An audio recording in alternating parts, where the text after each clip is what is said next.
한 글자당 하나의 소리가 나가지고 더 말하기도 편하고 타자치기도 편해가지고 더 위대한 것 같아요. 외래어를 쓰지 않고 학생들이 SNS에 한글도 많이 쓰고 그래야 될 것 같아요. 우리나라는 자체의 정체성이 가지고 있다라고 생각하고 K-팝이나 K-드라마, 영화 유행하다 보니까 자연스럽게 이제 우리나라에 대해서 공부하게 되는 그런 것도 있고 자랑스럽다라고 생각하는 것 같아요. 안녕하십니까. 시사투데이 울산 이지아입니다. 시시각각 떠오르는 말과 생각을 자유롭게 글로 표현할 수 있다는 건 지구상에서 오직 사람만이 온전하게 누릴 수 있는 축복이죠. 578돌 한글날을 맞이해서 세종대왕에 대한 감사와 함께 자랑스러운 우리글 한글의 자부심을 가져보게 되는데요. 외솔 최연배 선생의 정신이 살아 숨쉬는 고장 우리 울산에 세계로 한글의 우수성을 널리 전파하는 공학자가 있습니다. 잠시 후 집중 인터뷰 시간에는 한글날을 맞아서 한글과 사랑에 빠진 엔지니어, 한글 동자 김태민 박사 모시고요. 다양한 이야기 나눠보겠습니다. 이어서 울산의 산업경제 동향과 이슈를 살펴보는 산업 포커스 시간도 마련되어 있습니다. 잠시 후에 함께해 주십시오.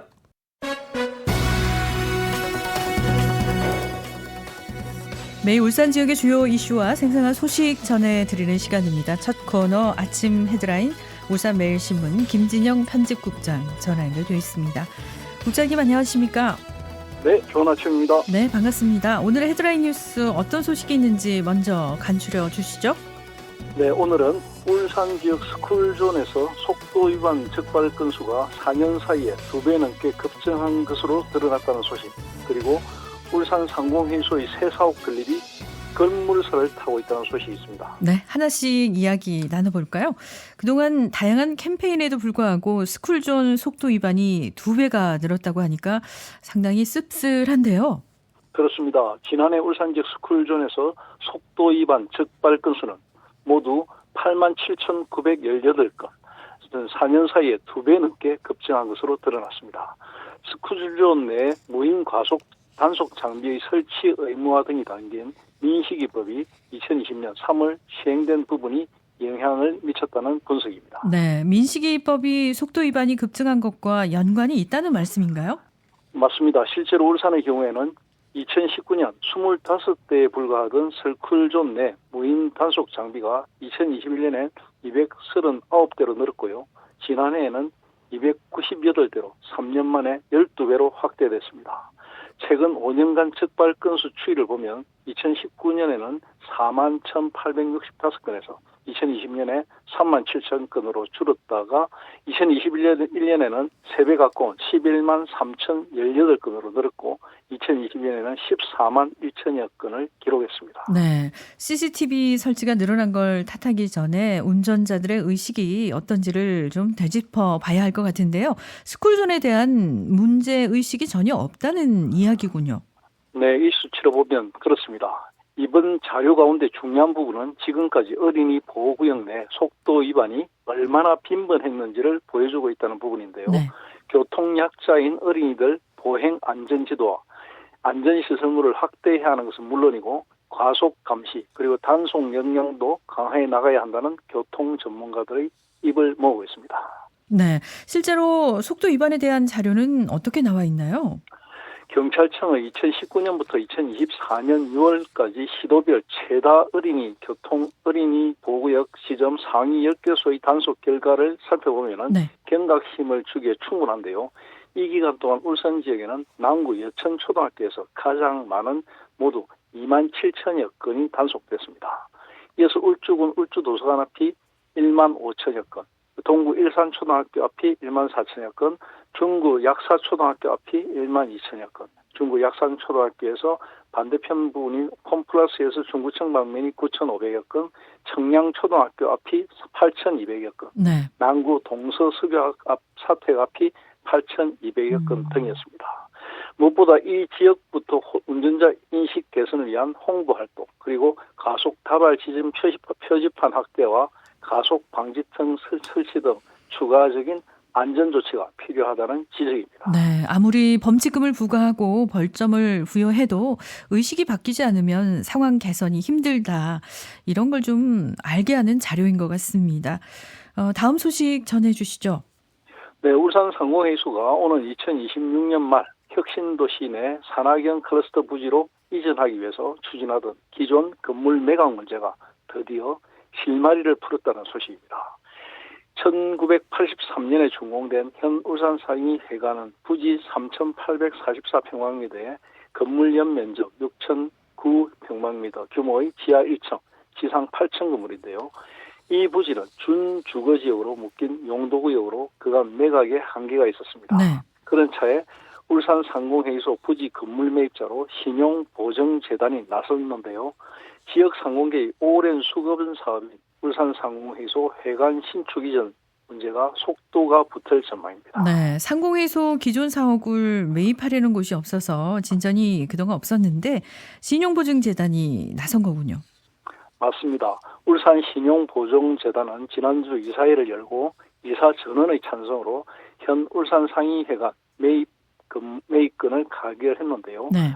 울산 신부와 울산 상위의 각각 감정 결과를 바탕으로 최종적으로 결정한 매입가는 285억 원입니다. 앞서 울산 상위가 복수의 감정 평가를 통해서 산출한 금액보다는 7억 원이 낮은 금액입니다. 네, 그렇다면 울산 상공회의소 기존 사옥은 앞으로 어떤 절차를 밟게 되나요? 네, 울산 신용보증재단은 오늘 2026년 말 상위회관으로 이전할 계획인데요. 현재 북구 연암동 울산경제일자리진흥원 1, 3층에 위치한 울산 신보 본점 그리고 소상공인 행복드림센터가 이전이 됩니다. 또한 최근 남구 신정동 하나은행에 개소한 신용보증재단 남울산 지점도 상위회관으로 이전을 계획하고 있는데요. 네. 신용보증재단 측은 상위회관 매입 결정으로 충분한 업무 공간을 확보해서 고객들에게 쾌적한 교육 그리고 상담이 기대된다며 사옥 이전까지 남은 2년 동안 활용 방안에 대해서 충분히 검토해서 향후 울산시와 소상공인들의 대내적인 고객 만족 경영을 위해서 혁신적으로 강화해 나가겠다 이렇게 밝히고 있습니다. 네. 울산 상위 이전에 한 단계 진전이 이루어져서 다행인데요. 두 기관 모두가 윈윈할 수 있는 결정이 될 수 있을지 앞으로 진행 과정 지켜봐야겠습니다. 아침 헤드라인 지금까지 울산매일신문 김진영 편집국장이었습니다. 고맙습니다. 감사합니다.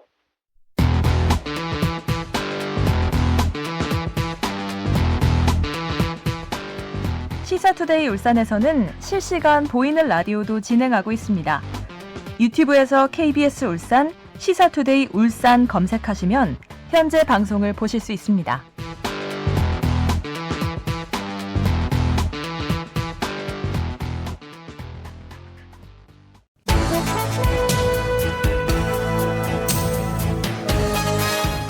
네, 울산의 이슈와 인물에 한 걸음 더 깊게 다가서는 시간입니다. 집중 인터뷰. 아름다운 우리의 고유 문자 한글. 그 원리를 제대로 이해한다면 더 대단하고 가치 있게 느껴질 텐데요. 오늘 이 시간은 한글날을 기념해서 한글과 사랑에 빠진 울산 출신 공학자 김태민 박사 모셨습니다. 스튜디오에 나와 계시네요. 어서 오십시오. 네, 반갑습니다. 네, 반갑습니다. 한글날을 맞이해서 멀리 미국에서 기쁘게 오셨잖아요. 한글을 연구하는 공학자, 신선하기도 하고 어떤 사연이 있을까 청취자분들은 궁금해하실 것 같은데 본인 소개 좀 부탁드립니다. 네, 저는 미국 실리콘밸리에 사는 한글 동자 김태민입니다. 증강 현실용 안경을 만드는 회사에서 소프트웨어 엔지니어로 일하고 있습니다. 마침 한글의 아름다움을 세계에 전하는 학술대회가 문체부 주최로 국립한글박물관에서 열렸는데 네. 연사로 초청해 주셔가지고 일찌감치 날라왔습니다. 미국에서 향수병으로 다시 쳐다본 한글이었지만 보면 볼수록 대단한 글자입니다. 한글은 논리와 과학을 완벽하게 담아서 일자무식이라도 쉽게 익힐 수 있도록 만든 신기한 글자입니다. 온 세상 사람들이 한글을 읽고 쓰는 꿈을 갖고 있습니다. 네, 원래 직업을 갖고 계신 분인데 한글을 위해서 이렇게 오신 거잖아요. 네. 아마 다들 머리로는 알아도 막상 설명해보라고 하면 쉽지 않으실 것 같은데 많은 문자들 가운데 한글이 왜 과학적이고 우수한 건지 청취자분들께 알기 쉽게 좀 풀어주시죠. 네네. 그냥 한글 윙이라고 제가 만든 소리의 주기율표를 보면 빤한데요. 이게 라디오라 가지고 어떻게 보여줄 수 있는 방법이 없네요. 네. 자, 보세요. 그 한글은 점과 선, 동그라미, 세모, 네모로부터 몇 가지 규칙만으로 모든 글자를 만들었어요.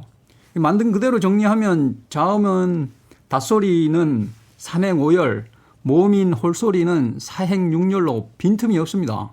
그래서 한글을 처음 배우는 사람도 외울 게 하나도 없어요. 글자마다 해당하는 소리를 낼 때마다 발음기관의 모양이나 움직임을 그대로 담아서 글자에 보이는 대로 입안을 움직이면 그 소리가 납니다. 네. 예를 들어 니은은 느 소리 날 때 혀끝이 니은자처럼 굽는 모양을 본뜬 겁니다. 드는 소리의 세기가 조금 세니까 니은에 작대기를 하나 그어서 디귿이 나오고, 트는 소리의 세기가 가장 세니까 니은에 작대기 둘을 그어서 티읕이 나오는 겁니다. 네. 평소에 이 한글의 원리를 잘 모르고 계시다가 미국에 계시면서 더 공부하게 되신 거잖아요. 네네. 네. 혼자 하는 공부에서 출발했지만 지금은 한글 전도사가 되셨는데 세계 사람들에게 알리기 위해서 직접 한글 원리를 풀어 쓴 책도 내고 전시회도 가지셨죠. 그 한글의 원래 이름이 훈민정음입니다. 네. 문자로서 훈민정음을 풀이한 설명서가 또 훈민정음입니다. 그래서 저도 한글을 설명하는 책이니 한글이라는 제목으로 책을 썼습니다. 세계인을 위해서 영어로 쓴 책은 티칭 사운드라는 부제를 달았고, 우리말로 쓴 책은 소리의 가르침이라는 부제를 달았습니다. 과분하게도 울산에서 유명한 산업문화 갤러리 이츠룸에서 제 인생 전시회를 열었습니다. 울산 청년의 한글전. 뭐 그럴듯하죠. 네, 저도 같이 관람했었는데 박사님을 통해서 한글의 숨은 과학과 우수성을 알게 된 외국인들의 반응은 어땠을까 궁금한데요. 어땠나요? 그 한글이 완벽한 논리와 과학을 담아서 인공적으로 만든 글자라고 하면 대부분 신기해하면서 혹하죠. 그래서 제가 한글 윙이라도 보여줄라 치면은 뭐 바로 낚입니다. 바로 낚여요. 네. 뭐 어디서든 장거리 비행을 할 때면 이제 기내에서 돌아다니다가 마주치는 사람들이랑 얘기를 하곤 하는데, 네. 그래서 한 번은 승무원에게 말을 걸어서 한글이 신기하게 만든 글자인데 한번 볼래 하면서 바로 낚이면 옆에 있는 승무원까지 둘을 데리고서 한글 윙도 보여주고, 네. 자음인 닷소리도 가르치는 한글 강의를 했죠. 뭐 책을 썼다니까 이제 손주한테 선물 주겠다고 바로 사네요. 저 같은 새님이 길거리 영업을 한 거죠. 그렇네요. 그것도 하늘길에서. 그 한글을 세상에 팔아먹는 영업은 제가 말빨이 좀 됩니다. 그렇군요. 네, 영어가 돼야지 한글의 우수성을 외국인들에게 알릴 수 있는 거잖아요. 네. 영어가 되시니까 또 한글을 소개할 수도 있었는데 바로 어제가 또 한글의 아름다움을 세계에 전파하는 학술 대회에도 참가하셨잖아요. 네, 지난 5월 15일이 세종대왕님 나신날인데 정부가 주최하는 기념 행사로 처음인데 학술대회에서 제가 쓴 책을 소개하는 기회가 있었습니다. 네. 젊은 감각으로 알맹이만 착착 떠들었는데 호응이 대단했어요. 뭐 발표하는 중에 한글 윙을 소개하는 영상을 보여주니까 정중석에서 박수가 쳐져 나와가지고 꽤 뭉클했죠. 네. 발표 후에 사람들 입에 오르내렸다고 하니 한글 윙이 전하는 울림이 있구나 생각했습니다. 네. 그 덕에 이번 학술대회 연사로 다시 불러주셨습니다. 네, 많은 분들이 좀 관심을 가지셨을 것 같은데 우렁찬 박수를 받으셨다고 하니까 궁금한데 이번 포럼 자리에서 어떤 발표를 하신 거예요? 제 발표의 주제는 뭐 이제는 한글이 좋다고 이렇게 뻐꾸기처럼 말만 하지 말고 우리도 이제 한글을 제대로 다시 배워서 온 세상에 한글을 가르쳐 보자는 얘기입니다. 말하자면 국가적으로 한글의 세계화 전략도 제대로 세우고 부처 간 협력을 통해서 더 늦기 전에 우리나라도 세상에 한글을 가르치면서 명성도 쌓고 우아하게 살아보자는 얘기입니다. 네. 그동안 산업화니 민주화니 빨리빨리 키우느라 너무 뼈 빠지게 고생하는 것 같은데요. 한류도 좋은데 누구나 쉽게 쓸 수 있는 한글 같은 지적 재산으로 온 세상 사람들과 나누면 한글로 광고 시장도 만들고 네. 교육 시장도 뒤집고 관광 시장도 생기니 한참 울고 먹지 않을까요? 우리는 잘 아는 한글로 놀고 먹는 일자리 근사하지 않나요? 네, 생각만 해도 멋진 일인데 소식 전해 들을 때마다 느끼는 거지만 박사님의 열정은 정말 식을 줄 모르는 것 같습니다. 앞으로도 한글과 관련한 다양한 활동 계획하고 계시죠? 네, 곳곳에 영향력 있는 분들이 제 한글 활동에 호응을 해 주셔서 이렇게 초청 영사나 방송도 나오니 보람을 느끼고 있습니다. 특히 그 한글 총리와 한글청은 문재부가 주최하는 공식적인 학술대회에서 처음으로 제안하는 만큼 앞으로 어떻게 전개될지 지켜보도록 하겠습니다. 네. 마침 울산에 성공한 사업가가 한글의 세계적 역사적 가능성을 보고 사업 제안서를 같이 쓰기로 하였습니다. 그렇군요. 오는 10월 29일에는 제가 사는 실리콘밸리의 한 지역 도서관에서 시민들을 위한 공개 강좌를 엽니다. 이렇게 어디든 한글이 융성할 수 있으니 우리 것이라고 넉넉히 있다간 우리가 오히려 잡혀 먹어요. 맞습니다. 우리가 만들었다고 우리 것이 아니라 우리가 잘 지켜야 우리 것입니다. 네. 이 방송을 듣는 청취자께서도 지난 600년간의 한글이 겪은 순환의 역사를 되풀이하지 않으려면 재정적으로나 제도적으로나 기술적으로 한글을 얼른 세계화할 수 있도록 도와주시기 바랍니다. 2044년이면 한글 탄생 600주년인데 눈에 보이는 한글의 세계화로 보답하겠습니다. 해피 한글날, 한글 만세. 네, 한글 동자 나오시는데 중국은 한복이나 김치를 자기 나라 거라고 하잖아요. 네, 한글도 예외가 아닐 수 있겠다는 생각에 정신이 번쩍 드는데요. 그럼요. 네. 자랑스러운 울산 출신의 한글 동자 김태민 박사의 활동을 앞으로도 응원하겠고요. 집중 인터뷰 오늘은 한글날을 맞이해서 한글과 사랑에 빠진 공학자, 세계 곳곳에 한글의 숨은 과학과 우수성을 알리는 김태민 박사와 함께했습니다. 좋은 말씀 감사합니다. 네, 감사합니다.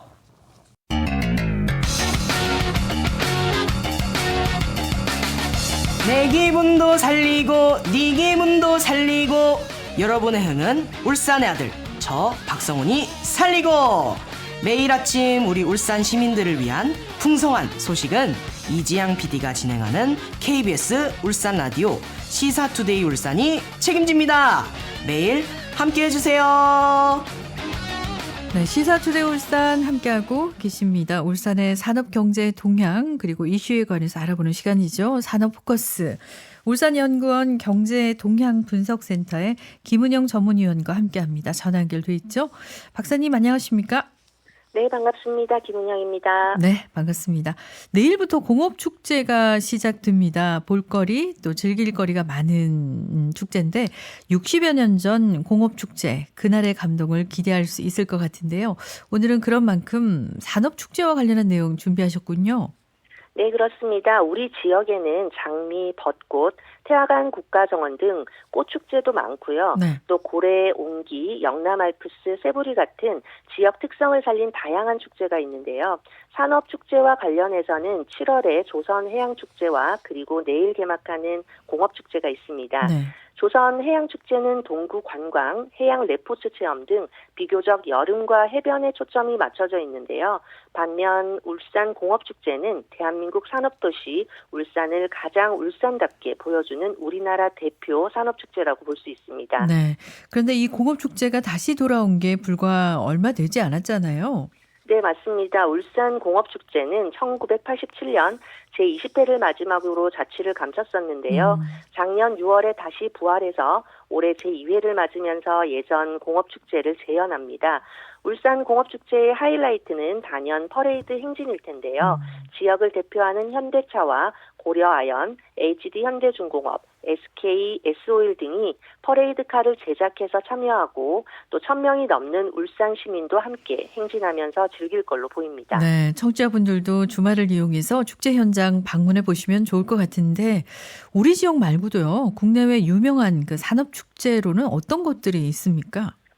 네, 국내에서 주목할 만한 산업축제로는 대구의 대표 자동차 산업축제인 대구 스트리트 모터 페스티벌이 있는데요. 올해로 13회를 맞은 자동차 축제는 대구의 뿌리 산업 중 하나인 튜닝 산업의 발전을 목적으로 하고 있습니다. 그리고 부산의 국제조선 해양대제전이 있는데요. 40개국 900개 업체가 참여해서 조선과 해양 플랜트 산업의 최신 기술을 선보이는 글로벌 행사입니다. 네. 그 외에 광양 스마트 드론 산업 페스티벌, ICT 기기 산업 페스티벌 등이 있고요. 또 최근에는 4차 산업과 예술이 접목된 융복합형 축제도 개최되고 있습니다. 지난달 열린 성남 페스티벌은 AI, 로봇 등 첨단 기술과 예술이 공존하는 축제인데요. 시민 예술가의 공연은 물론 월트 디즈니와 협업해 만든 미디어 파사드, 드론 라이트 쇼 등을 진행하면서 디지털과 아날로그의 경계, 공연과 전시 등 장르의 경계를 허물었다는 평가를 받고 있습니다. 네, 융복합 페스티벌 참 흥미로운 행사들이 많군요. 해외에서 열리는 산업축제도 소개해 주신다면 어떤 게 있을까요? 네, 해외로 눈을 돌리면 독일에서 열리는 하노버 메세가 있습니다. 하노버 메세는 세계 최대 규모의 산업 박람회로 매년 전 세계에서 6천여 개의 기업이 참여하는데요. 네. 이 행사가 새로운 산업 트렌드를 제시하는 플랫폼으로 자리 잡으면서 기업들이 최신 기술과 제품을 선보이고 있습니다. 또 미국에서 열리는 소비자 가전 전시회 CES가 있는데요. 네. 앞전에 산업 포커스 시간에도 한번 다뤘었죠. 그랬었죠?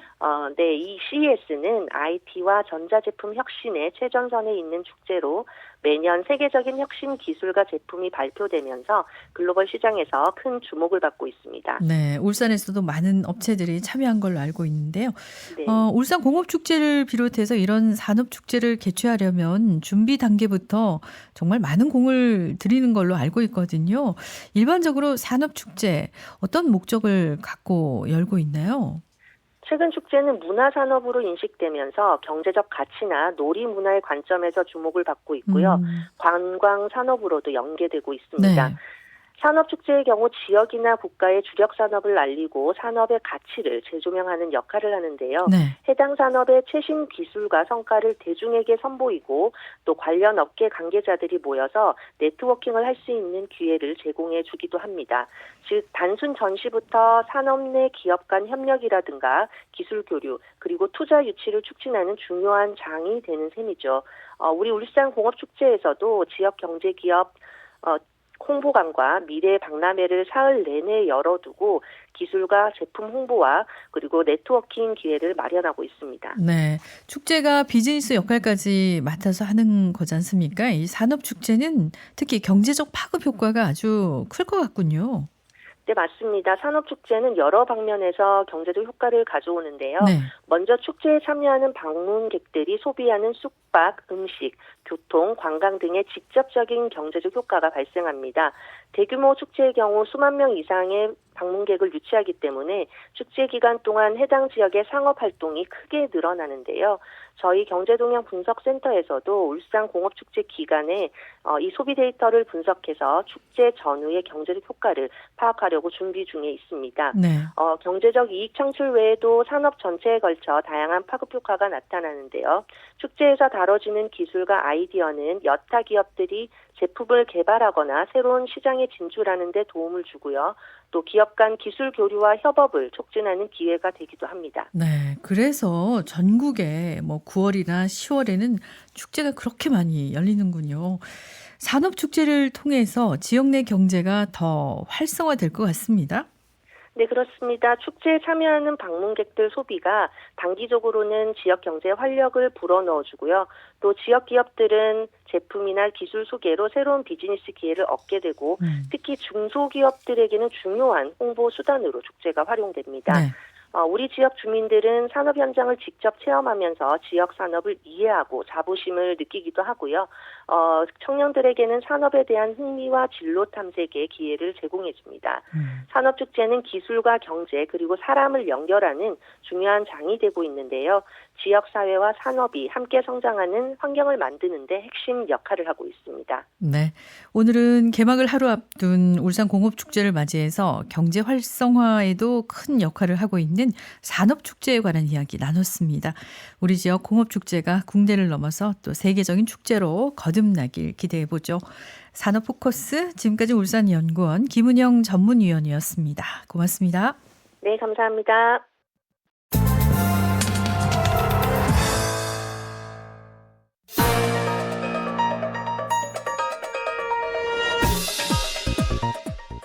오늘의 브리핑입니다. 달콤한 휴일 아침 이 시간 윗집 아랫집 사이 층간 소음으로 스트레스를 받고 있지는 않으신지요? 한국환경공단 층간소음 이웃사이 센터에 접수된 층간소음 민원 건수가 매년 4만 5천여 건이나 된다고 합니다. 울산 지역 층간소음 역시 적지 않은데요. 거의 매년 560건에 달하고 올해 들어선 6월까지 320건이 넘습니다. 층간소음으로 인해서 가장 먼저 무너지는 건 이웃과의 관계입니다. 전문가들은 직접적으로 윗집에 항의하는 것을 피하기를 권하는데요. 갈등을 줄이기 위해서 가장 먼저 선택할 수 있는 방법은 관리사무소를 통한 중재입니다. 객관적인 제3자로서의 역할을 통해서 감정적으로 번지기 쉬운 문제를 조율할 수 있기 때문입니다. 특히 층간소음이 발생하는 시간과 소음의 종류를 명확히 정리해서 관리사무소에 신고하면 윗집에 이를 공식적으로 전달할 수 있습니다. 직접적인 전화 대신에 메모를 남기는 것도 효과적인 방법인데요. 이렇게 하면 감정적 대립을 피할 수 있을 뿐만 아니라 상대방이 차분하게 문제를 인지할 수 있게 됩니다. 소음을 줄이기 위한 다양한 소음 방지 아이템도 시도해 볼 수 있습니다.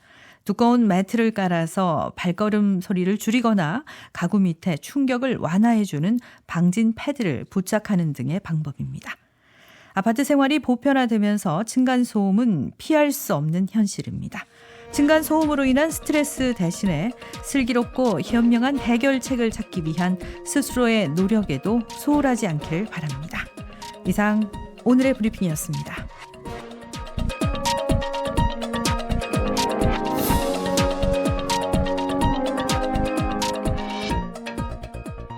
네, 10월 9일 수요일에 함께한 시사투데이 울산. 오늘은 여기서 인사드립니다. 지금까지 기술의 황건일, 작가 최영은, 연출 진행의 이장이었습니다. 내일 아침 8시 30분에 다시 오겠습니다. 고맙습니다.